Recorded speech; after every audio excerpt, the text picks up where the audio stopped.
কোনো বড় কারখানার গেটে নারকোল ফাটি উদ্বোধন এর দৃশ্য চোখে পড়েনি। অবশ্য কোনো ক্ষেত্রেই পড়েনি। আমাদের প্রাক্তন শিল্পমন্ত্রী পার্থ চট্টোপাধ্যায় একবার উত্তর 24 পরগনায় একটি মুরগির পোল্ট্রি উদ্বোধন করেছিলেন। এটাই একমাত্র দৃশ্যমানতায় আছে। আমরাও যাব। কিভাবে যাব? মাথা উঁচু করে যাব, সেজে গুজে যাব। ওই জন্য র্যাম্পে হাঁটতে শুরু করেছেন। ওই র্যাম্পে হাঁটতে হাঁটতেই সরকারটা চলে যাবে।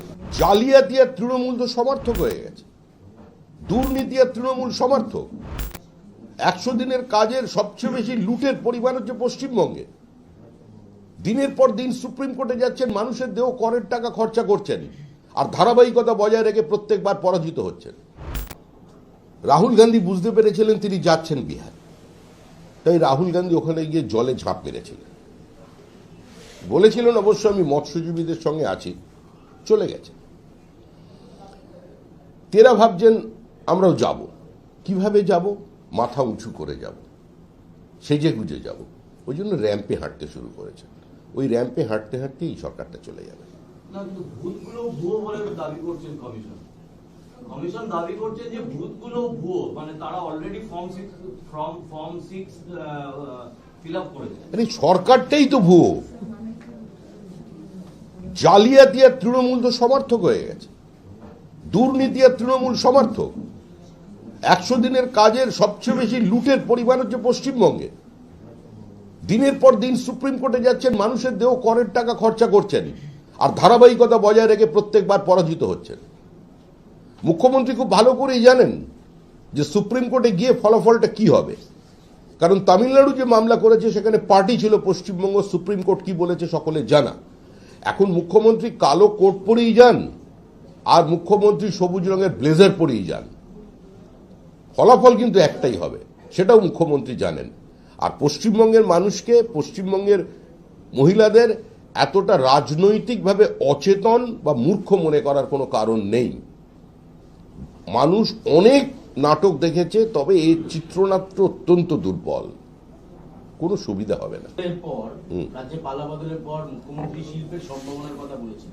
15 বছরে রাজ্যে কোনো বড় শিল্প নেই। 18 তারিখ প্রধানমন্ত্রী আসছেন সিঙ্গুরে। বড় শিল্পের সম্ভাবনা দেখছেন কৃষকরা। দেখুন, আমরা তো সমস্ত শিল্পপতিদের বলছি আর একটা বছর অপেক্ষা করুন।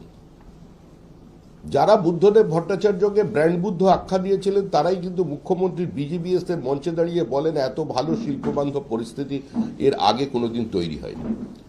আমরা মুখ্যমন্ত্রীকে উপজাতি সম্প্রদায়ের মানুষজনের সঙ্গে পায়ে পা মিলিয়ে ছন্দে নাচতে দেখেছি।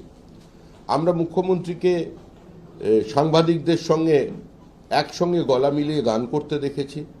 আমরা মুখ্যমন্ত্রীকে মোমো বানাতে দেখেছি। আমরা মুখ্যমন্ত্রীকে বিভিন্ন আনন্দানুষ্ঠানে উপস্থিত থাকতে দেখেছি।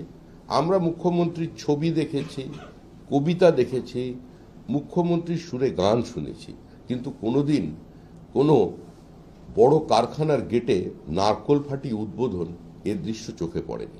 অবশ্য কোনো ক্ষেত্রেই পড়েনি। আমাদের প্রাক্তন শিল্পমন্ত্রী পার্থ চট্টোপাধ্যায় একবার উত্তর 24 পরগনায় একটি মুরগির পোল্ট্রি উদ্বোধন করেছিলেন। এটাই একমাত্র দৃশ্যমানতায় আছে, তারপরে আর কিছু দেখা যায়নি। পশ্চিমবঙ্গে এই মুহূর্তে যে বিনিয়োগটা হয় সেটা বিভিন্ন পিএসইউ এর রুটিন ইনভেস্টমেন্ট।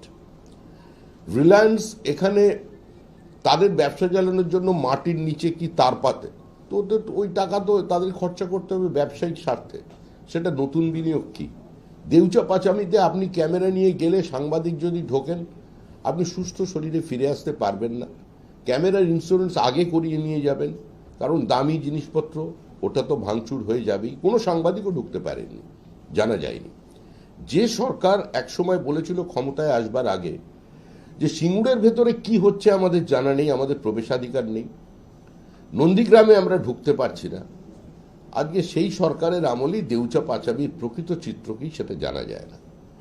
এর আগে আদানি, যার বিরুদ্ধে এত বিষোদ্গার, তার সঙ্গে আবার তলায় তলায় ভালোবাসা, তাজপুরের যে বন্দর সেটা আজকে উঠে গিয়ে মন্দারমণির দিকে চলে আসছে। সরকার আবার গোপনে জমি কিনছে। এই পরিস্থিতি তো সকলের জানা। যতদিন তৃণমূল সরকার থাকবে এ রাজ্যে কোনো নতুন বিনিয়োগ আসা সম্ভব নয়। বিভিন্ন বিষয়ে ভিডিও পেতে চ্যানেল হিন্দুস্তানের ইউটিউব চ্যানেল সাবস্ক্রাইব করুন www.youtube.com/channelhindustan